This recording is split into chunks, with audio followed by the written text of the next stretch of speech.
I believe this axe amulet was a gift from the gods. I'm gonna tell you the story why right now.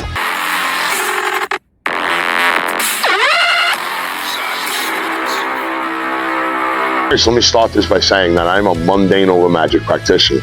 I don't believe that every raven is a sign from Odin. And in my personal spirituality, I do more ancestral veneration than anything else. Now, some of you may know that I just got out of rehab. I went through a pretty rough breakup. My own personal things, I have abandonment issues. And at this moment, I was alone in my room in a facility. And I don't do this much. I called out to Odin. Basically, I said, "Oh, Father, I'm losing my faith. I don't know if I'm on the right path. I need a sign." He then left a humble offering of bread and some fruit on the side of the cabin. The facility that I was in was an old summer camp. So all the compound is nothing but cabins. When you're in there, the days kind of meld together.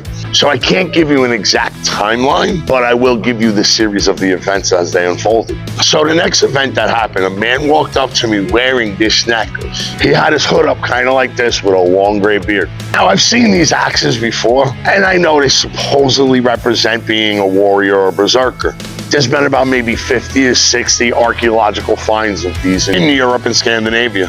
Now, this one is absolutely beautiful. It's handmade, and it has Celtic knotwork inside the axe, which to me was extremely unique. So in my conversation with this graybeard stranger, I let him know about my spirituality and introduced myself as Savage. Tell him I just wrote a modern translation of the Havamol. The man looks at me and says, "You know a lot about this, son." He then said he had to go.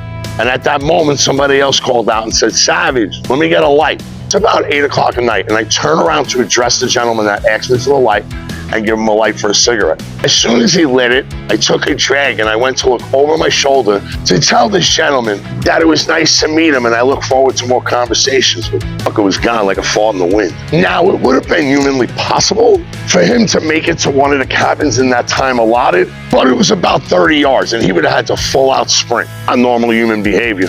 Next event, I'm walking up to where we receive medication, and in front of the med cabin, there's a cat, regular orange house cat, and I call out to it, and it runs over to me and I pet it. So I'm petting the cat's head and back for a little bit, and I go inside the med cabin.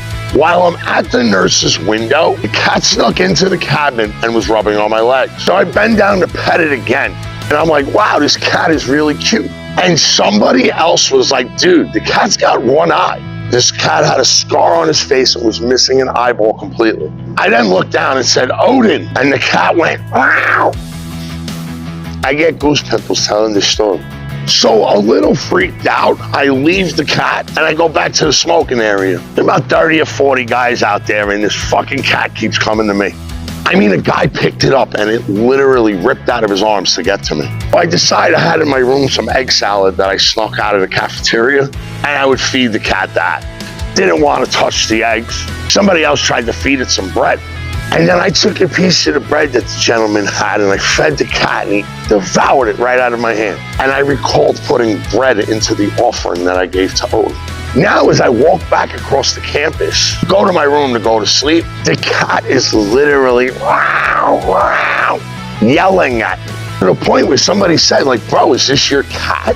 Next event, it's in the morning time, about 8 or 9 o'clock, and it's a smoke break between groups. Literally, there is 150 guys smoking cigarettes. Now, out of nowhere, out of the crowd, the gray-bearded hooded stranger appears.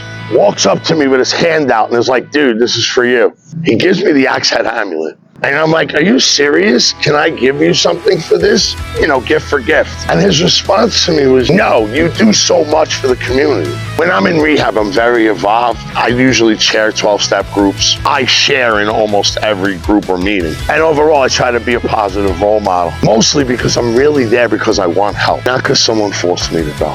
Now, I turn around to show the axe head amulet to one of my friends who I had told about my interaction with the gray-bearded stranger prior to him handing me the axe head. And my friend Colton's like, "Yo, who gave this to you? It's beautiful." And I turned back to say, this gentleman, fucking dude was gone again. So now at this point, I'm obsessed to find out the identity of this hooded, gray-bearded man. I'm asking clients, counselors, techs, and one of the techs says to me, "Hey, Why don't you go ask the woman that does the intakes? It's not a common piece of jewelry, and she may remember who it was. One person in that facility has the job to intake and log down all the property that clients wear when they bring it in, whether it's your watch and rings or the socks that you have inside your luggage. It's a great tool for later on if anything gets stolen while in the facility. I had been in this treatment center 2 years prior to this, and the woman remembered me. She also remembered the Mjolnir that I had last time, and I explained to her what it was and what it meant to be Norse pagan. She now knew what Mjolnirs are, and even said to me, "Hey, that's Thor's hammer." And I said, "No, it's this bearded axe amulet." She never saw it before. Now, if you hook me up to a lie detector test, I guarantee you I'll pass if I tell you that I believe that Odin, the Norse god of war, poetry, and wisdom, manifested into mortal form to hand me this axe. Now, the craziest thing about all of this is while discussing this with a man that I respect and love, we were talking about the Celtic knotwork inside. It lines up to a shoulder tattoo that I've had on my neck for over 15 years. Magic is real, my friends. Stay fucking savage.